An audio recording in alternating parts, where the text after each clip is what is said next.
The Wisconsin Paper Council is the premier trade association which advocates for Wisconsin's paper, pulp, and forestry industries before state and federal elected officials and regulators. The WPC also works to educate the general public and the media about the importance of pulp, paper, and forestry production in Wisconsin and throughout the Midwest. Welcome to the Wisconsin Paper Council, The Paper Files, Episode 10. I'm Steve Lyons, President of the SJL Government Affairs and Communications, and with me today are team members of the Wisconsin Paper Council. If you'd introduce yourselves and tell me what your roles are. Well, thank you, Steve. I'm Scott Suter. I'm the president of the Wisconsin Paper Council.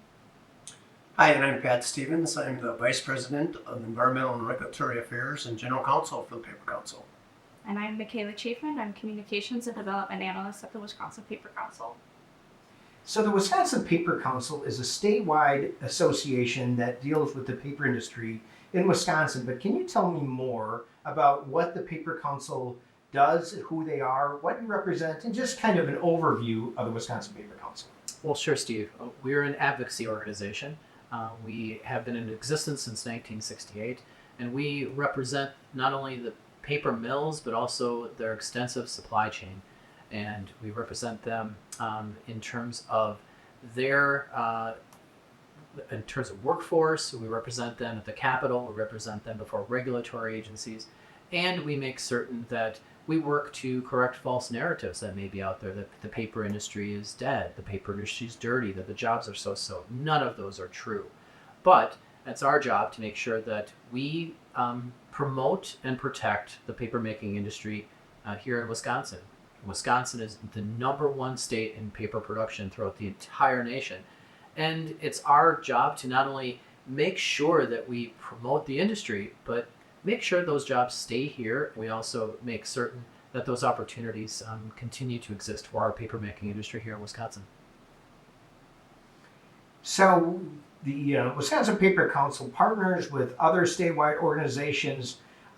Why don't you tell us some of those relationships and why those relationships are important?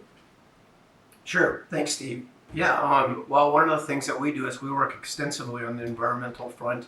Obviously, environmental regulations can have a significant impact on our members, and we want to make sure that those rules that come out, requirements that come out, make sense and are things that we can meet and move forward and continue to enhance our performance on the environmental front.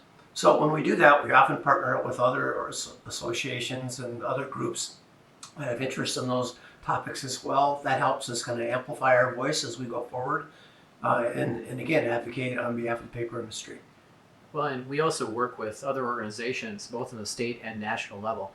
We work with AFMPA on the national level. We work with NCASI on the national level. We are members of many organizations, and our supply chain is also our associate members.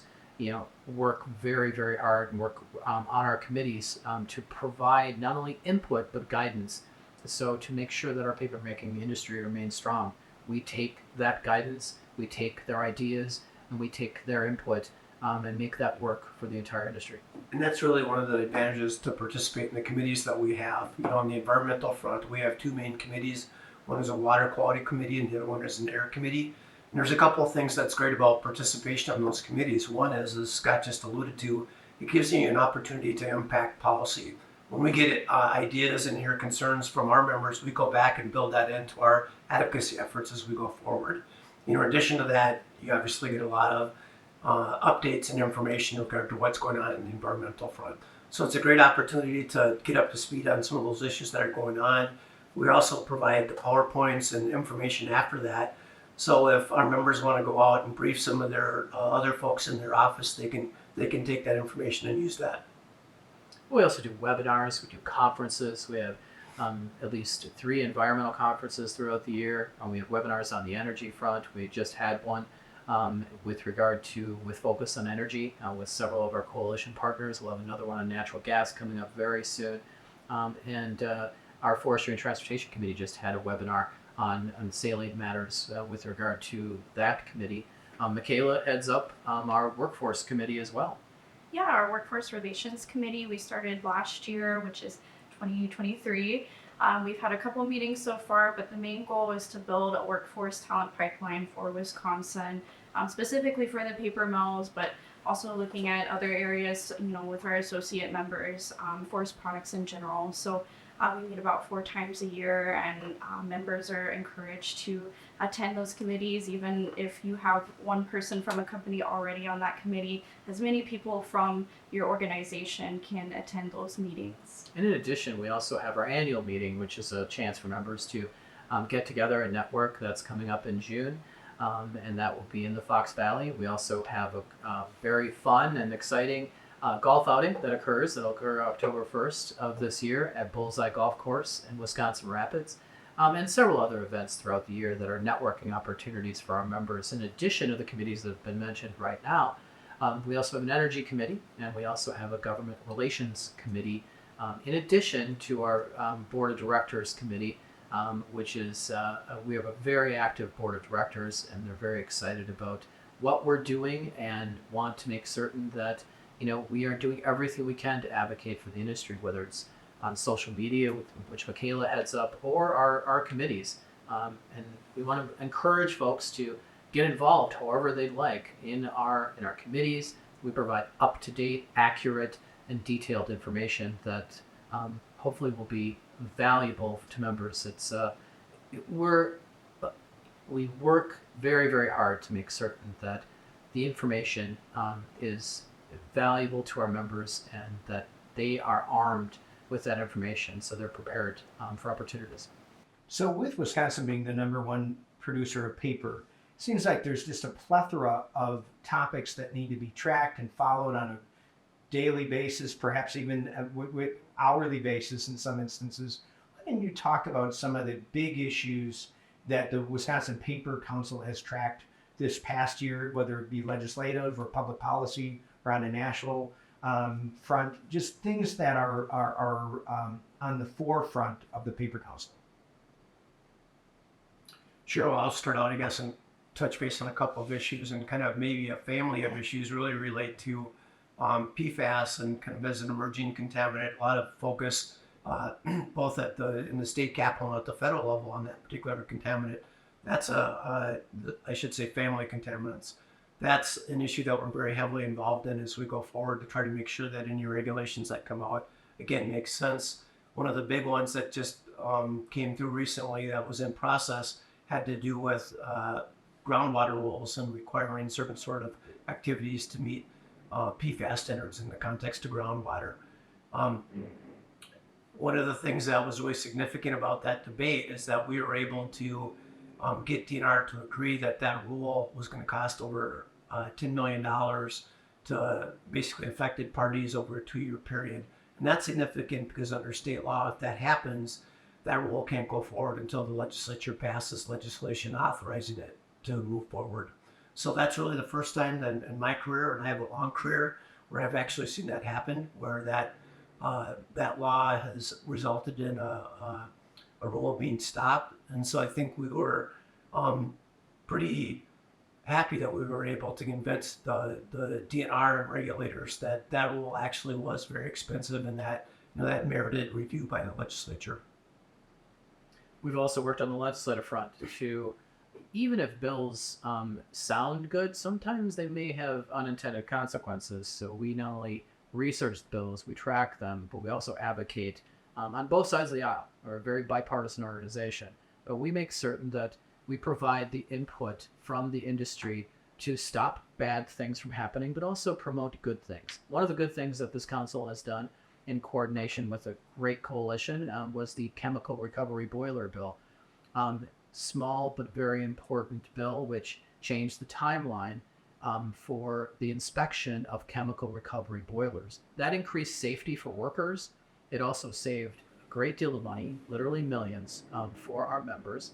But it was a win-win for safety, for union workers, for those that, and for the mills themselves. But it also allowed those mills to use that money to put that back into research and development and to keep those good-paying jobs going. So that's what we do. We make certain we find those opportunities. If we can, we capitalize upon them in a bipartisan manner because we have good allies on both sides of the aisle, both Democrats and Republicans.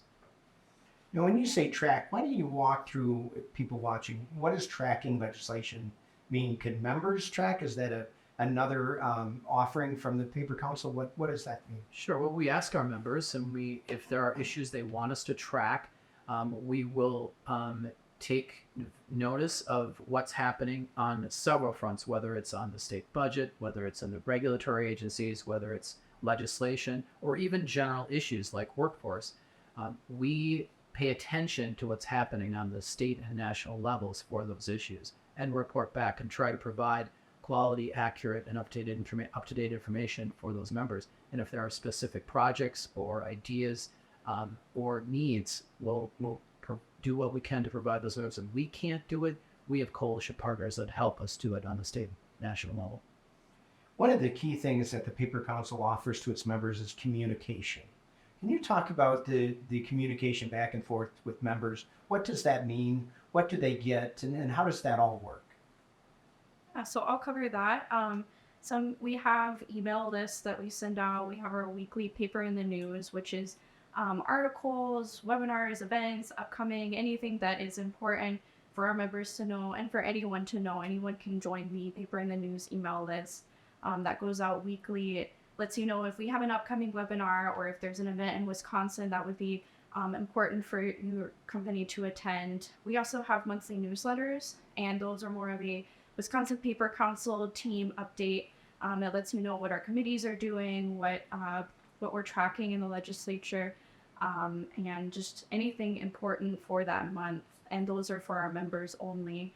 But we also keep up to date with our social media. We have a Facebook, LinkedIn, Twitter, or X now.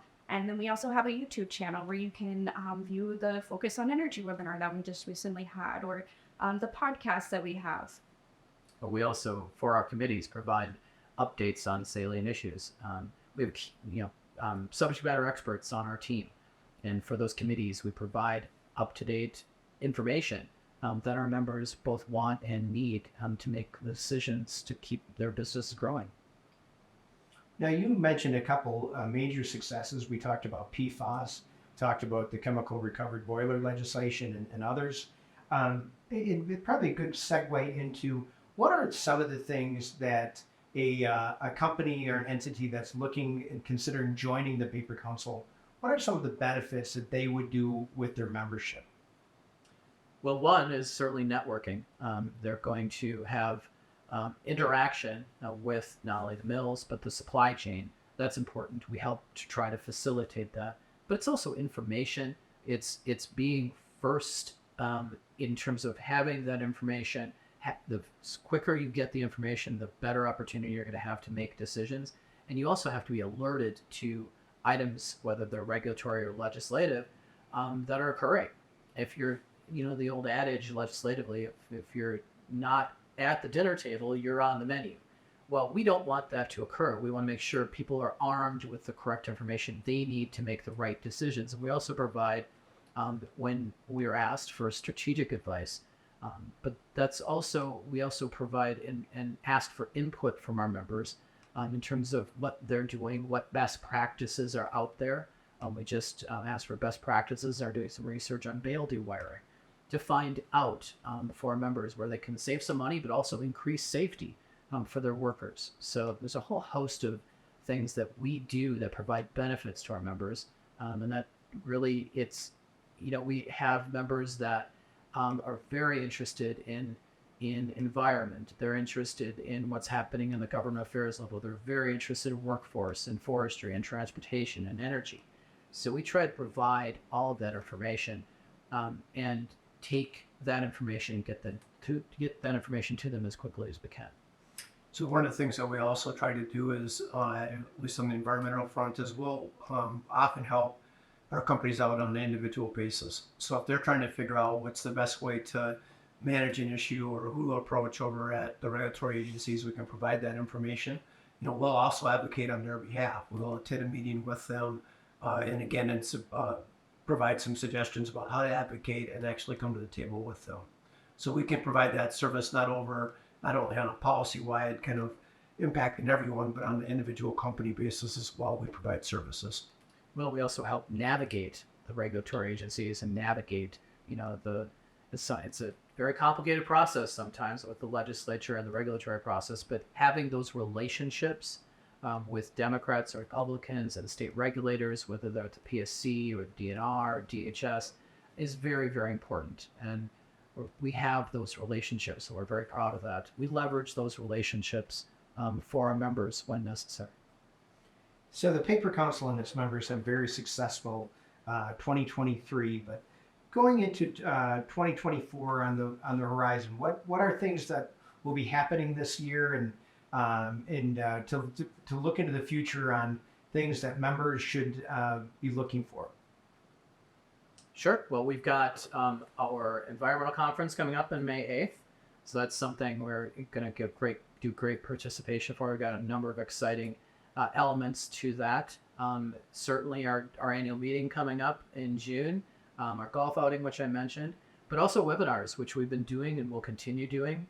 Michaela, you've got a couple of items coming up on Arbor Day. But yeah, for Earth Day, there is an event with the Atlas Science Center. I believe the date is April 27th. It might change, but keep an eye out for that in our social media or in our weekly emails. We'll let you know when that's upcoming. Also on March 27th, we have a webinar, which is going to be on the new legislative maps. People don't know the legislative maps have changed. There's going to be new maps for both the State Assembly and the State Senate.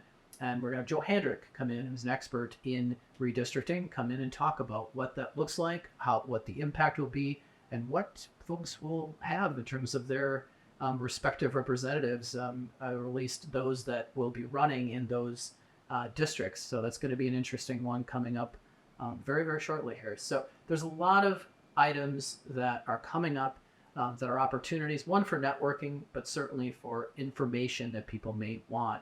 And if individual members want information on a specific subject, we're happy to either do a webinar, sit down with them one-on-one, or provide the research that they need. So with that, what's the best way of people watching this podcast? How can they reach out to the Paper Council if they have additional questions, they wish to join? What's the best way to reach out and speak to one or all of you? They can contact us in many ways through social media. They can go to our website. They can call us. We're sort of a 24/7 shop, so they can reach out to any one of us depending upon the issue. And we work as a team here, and we would we'll be happy to talk to them. So call us, email us, send us a message on Instagram or X. We'll be happy to have those conversations. And what is that website? wipaper.org, and it will also be in the link to this video. And phone number if they decide to actually do it the old-fashioned way and make a phone call. Sure, 608-467-6025. So with that, we'll conclude episode 10 of the Wisconsin Paper Council Paper Files. Thank you all for joining us today. Thank you, team, for your expertise and what you do for the paper industry. Thank you. Thank you for listening. For more information on the paper industry or the Wisconsin Paper Council, please visit www.wipaper.org. WPC members have access to special events, newsletters, committees, and more.